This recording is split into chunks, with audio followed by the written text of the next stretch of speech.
There's an age-old proverb which goes by the best time to plant a tree was 20 years ago, the second best time is now. And perhaps the same can be said about investments and savings. So today our top story is dedicated to all your 20 and 30 years olds out there who are fresh into the workforce, who have started earning a salary and after having blown up a few times, wondering how to get started on your investment journey. So if you're earning between 10 to 30 lakhs per annum and wondering how to start investing, you are in the right place. So we all know, or we hear at least from our elders especially, that investing early can set the stage for a secure financial future.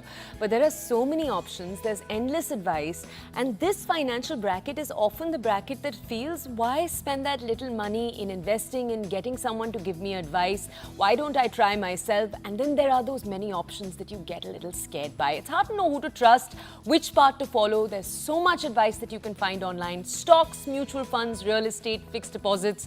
Where do you start? That's why we decided we're going to bring you two expert financial advisors to clear up all of the confusion. They're going to break down the best strategies that you can use to maximize your earnings. They're going to decode investment formulas that are going to last you over a long period of time. So we're actually going to advise you over the next few years. Let's dive straight into it. So who do we have? We have Rin Agarwal, founder and CEO of FinSafe India Private Limited. Good morning, Rin. So lovely to have you. She's a certified investment advisor and she's also someone who you hire and you pay to plan your investment. She'll be sharing some pearls of wisdom with us today on what people can do and how to approach. Also with us today is Himani Chaudhary. She is a finance influencer, finfluencer as they say, with more than 1 million followers, and she's more new age, on trend, with a special focus on women investors. So we'll try and understand from her as well. So let me first take a question with Rin Agarwal. Rin, you're looking at a demographic of 20-year-olds, 25-year-olds. They are young, they are restless, they want to make money fast and they don't want to work for very long. FIRE is a formula. They want to go out there and ensure that they retire early. So keeping all these things in mind, what is the first thing that you tell them? So good morning and thank you for having me on the show today. I think the first thing I would tell them is what not to do, because today there's so many people telling you what to do, but what not to do is the bigger thing. So I would say actually first and foremost, do not jump into investing first, right? You need to look at building your basics well. You need to look at building your foundation well. And in order to do that, of course, you need to be saving well, because unless you save well, you cannot invest well either, right? And there are some few things that you should remember. For example, that it's not easy to make money quickly, right? So all these schemes which are promising you very quick returns in a short span of time, all of this could happen once or twice by luck, but this is not something that happens consistently. And I think, so one thing is that ensure that you have a good amount of savings every month. And I know that it is very tempting. There are lots of places to spend money, but you do need to be trying and saving 30% of your take home. And the second thing I would say is that do not get swayed by all that you're hearing, that people made 30% return, 40% return. All good things in life take time to happen. So does making money. Okay, let's take the advice you just gave. 30% of your income you should try to save. That's a number that you hear a lot. You hear 20, you hear 30. Those are percentages you hear. So that's great advice. Let's go to Himani now and ask her. Himani, when you're working with younger people, I just want to ask you, firstly, how many do you find actually are saving that amount? Are there many that are saving more? Because these days, investing in stock, these are not entirely alien ideas. You now have apps that can help you do it. So just give us first a sense of the lay, a sense of the topography. What are young people doing, not doing already?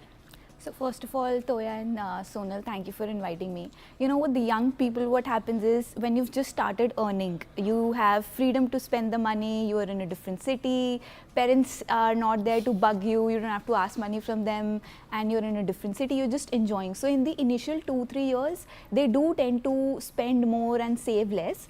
And by the time they realize that, okay, now I'm spending a lot, I'm spending on my clothes, I'm doing a lot of partying, and I'm chilling with my friends, Also, I'm buying phones on EMIs, I'm buying gadgets on EMIs, or I'm thinking of buying a car on EMI.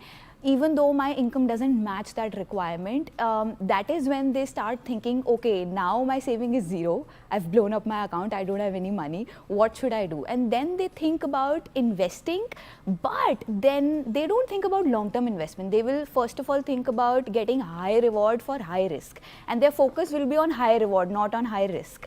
And then they'll lose some money there as well by doing some stock market trading or getting into cryptocurrency. Once or twice they will get some level of profit, but then they'll blow up that as well. Then they will move on to safe investments. Okay, I'll save some money, I'll save 10%. They start with 10%, 15%, eventually they reach 30%, because by then they are in their late 20s, they also have some level of responsibility. So yeah, early 20s I've seen people, they cannot save that much, but they do try in their middle 20s. I see. That's like the life cycle of a young investor. You start by exactly. blowing up, you go into EMIs, and then finally sense prevails and you're at it. Yeah. But you know, I have a difference of opinion here, Himani, on how young people are investing. And we'll throw that statistic up on your screen as well, on how there has been a surge in young investors when it comes to the stock market. If you look at the statistic, more than 40% of the Indian investors today are below 30. Yeah. And this was just about 23% before COVID, and they're making profit. Yeah. This is the good time to enter the market as Exactly. well. So, Mrin, then the question is, how do you be careful with this? Right now, anybody who does a little bit of research, the market decides that you will end up making money. The point is, will you end up keeping it? No, you don't. So last week itself, SEBI has released a report on losses made by intraday traders, individual intraday traders in the equity cash segment. And it found that people in the 20 to 30 age group, 76% of them actually make losses. And if you look at the overall number, it's 71%. But this age group is at 76%, right? So they don't actually keep money. And which is why, again, managing money is actually a very, very structural process. It's not like you just invest somewhere and it's just going to grow. It has to be based on your financial goals, and it has to be based on your needs and your goals and the risk that you can actually take. Okay, so that's a little more nuance to that then. Let's just go over to Himani. Let's enter, Himani, the big question, which is, okay, I have a little income, I have a little saving, I am taking that saving, say I'm in my late 20s, early 30s. Where do you suggest, or how do you suggest people go about this, especially if they're coming to you? What are basics that you need to have covered? What are the first few places you can look at investing? Are there some safe green flags you can give our audiences? So I think they have to go it in a very structural way. Investment should be the fourth thing that they should do.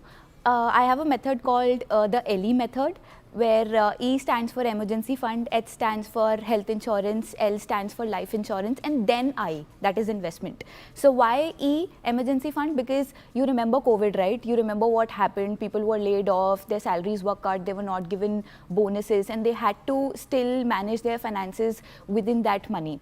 So that kind of emergencies can happen. So you should have like 6 months of expenses stored with you. If you're like spending 20,000 rupees, you should have a saving fund of 1.2 lakhs, so that you know that, okay, this is something that I can use in my emergency, so that you don't have to dip into your investment fund for it. It can actually keep on growing even during emergencies. Then comes health insurance. These days young people, they are very into subscriptions. So I want them to actually pay a subscription to a company who will manage their health risk.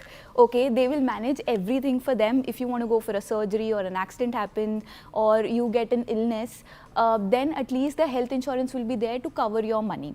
Then you need to go for life insurance if you have some level of dependence, if you have your spouse or your children or your parents, and then you go to investments. You know why all these three things are important? Because now you won't be dipping into your investments in case of any health emergency or any other kind of emergency, or even your family will be able to manage that investment if by chance you are no more, right?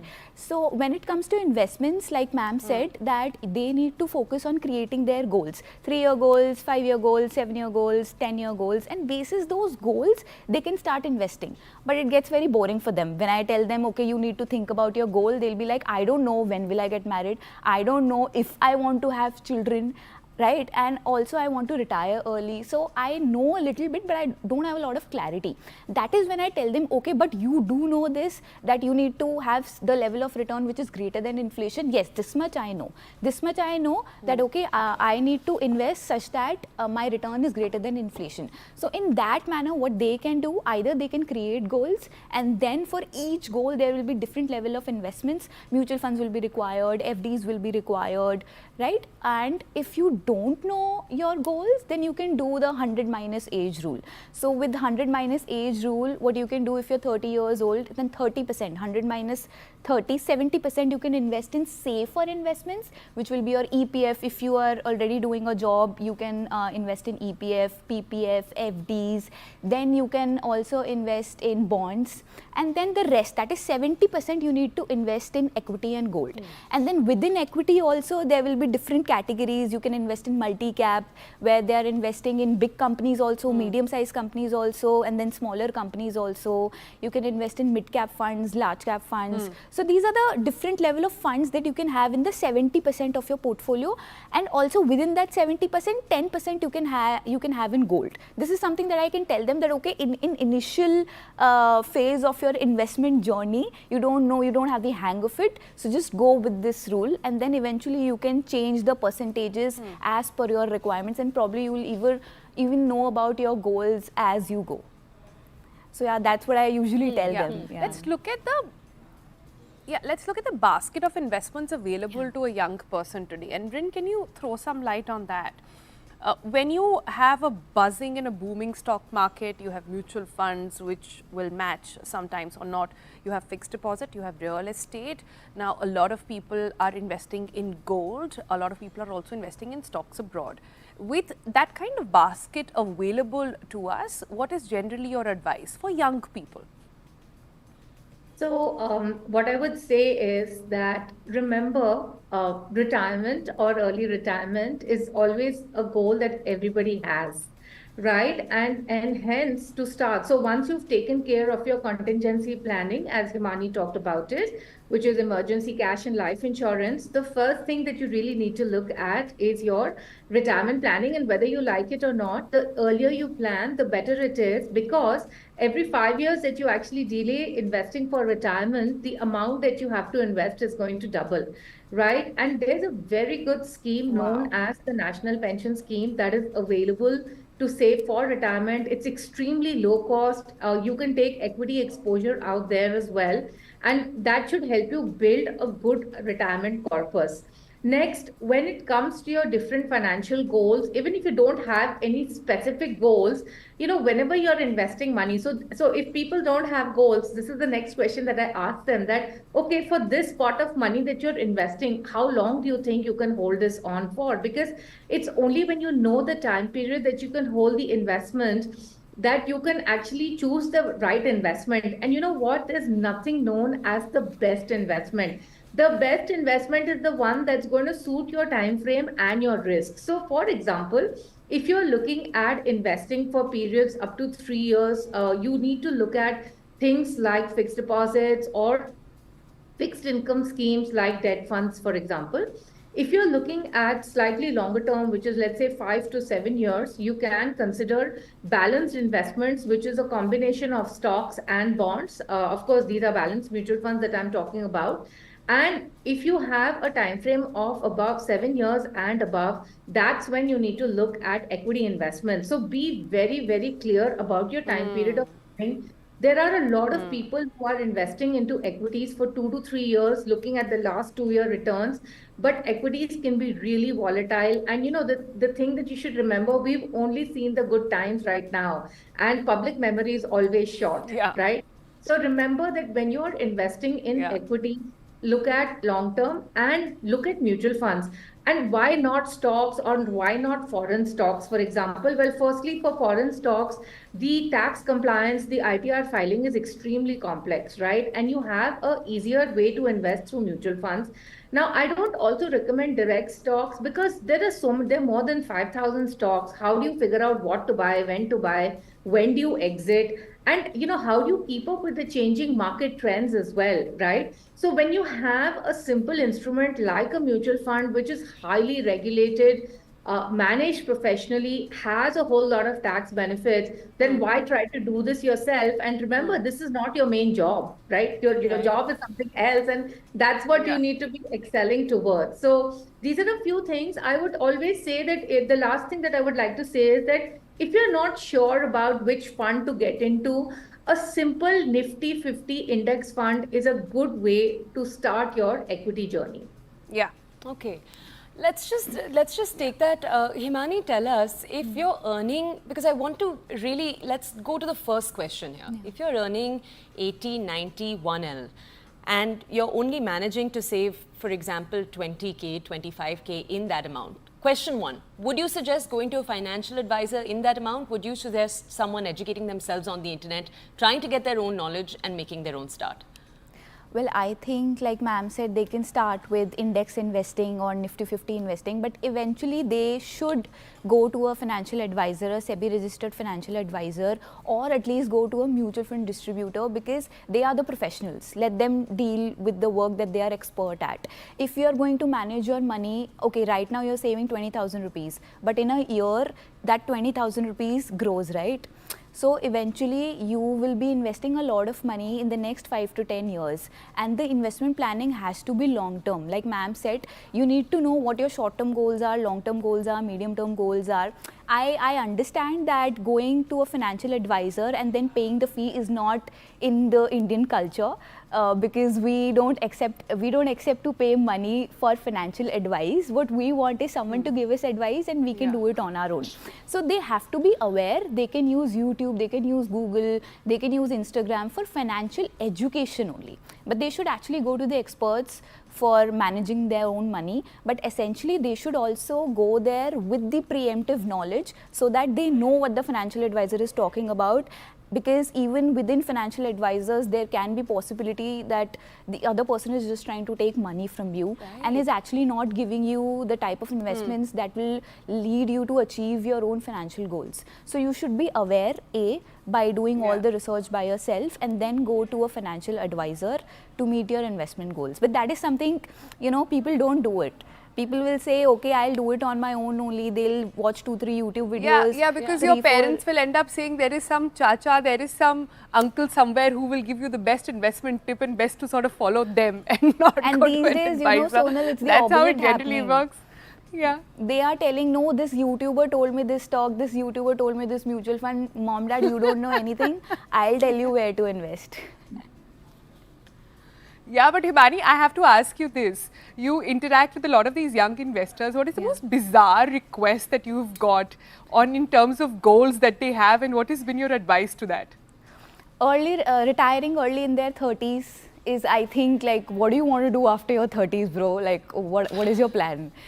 So usually they say that, okay, I want to retire early, and I imagine they want to retire in their 50s. So I start telling them the 20-year investment plans that they can have. And then they're like, no, I want to retire in the next 5 years. So what should I do now? But my income is only 40,000 rupees or 50,000 rupees. So that is very bizarre for me. Like ma'am said, investment is just a top up to your primary income.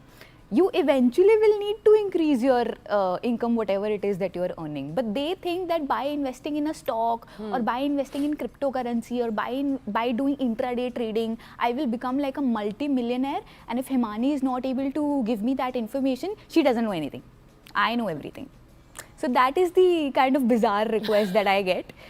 It's very difficult to tackle them, because it's the mindset problem, and they'll have to change that. Eventually it will come with time. Sure. Yeah. Sure. Rin, then quickly, then I want to understand, if somebody is coming to you with a salary of say 40,000, 50,000 per month, it's hard. I mean, these days, to have a lifestyle, to stay in a metro, it is hard, and it's really pushing them to sort of save up and more. What is your number one priority on where the largest chunk of that investment should go? I think the largest chunk should go into equities. And very often people ask me that what's a good mix to have. And while that mix of how much you should have in debt and equity is really decided by your financial goals, but just as a, just as a ballpark, I would always say that you need to have at least 30% of your portfolio in equities. And of course, that's provided you do have long-term goals and that you can hold for the long term. But I think it's very important to have 30% at least into equities if you really want to build some meaningful wealth. Because if you look at most of the other instruments, right, other than gold, I mean, the average return for gold, long term return is about 9%, right? So if you look at any of the other instruments, they're really not able to beat the 7% inflation that we have on the products that we consume. They're not able to beat that inflation on a post-tax or post-expense basis, right? So certainly it'll have to be equities. Okay. And let's just go over, Himani, I think we just have time for one last question. So let me ask you, one thing we've not touched on, though we're all women discussing finance early in the morning, is what are are there any special benefits in the system when it comes to being a woman? Are there ways that you'd suggest we navigate this?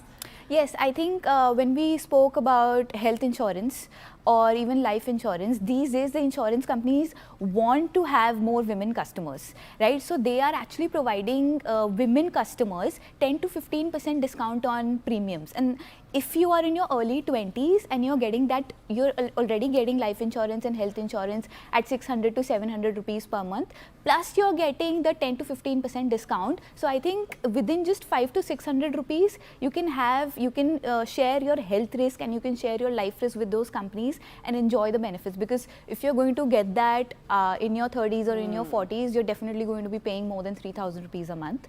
So that is a benefit that only women have these days. And then second thing is that if they want to invest in real estate, then almost all of the states provide lesser stamp duties to women investors, to women holders basically.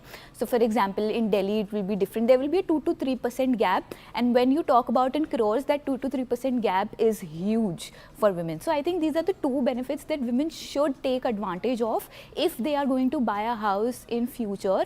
And in health insurance and life insurance, it's a must do for them. It's like a no-brainer for them.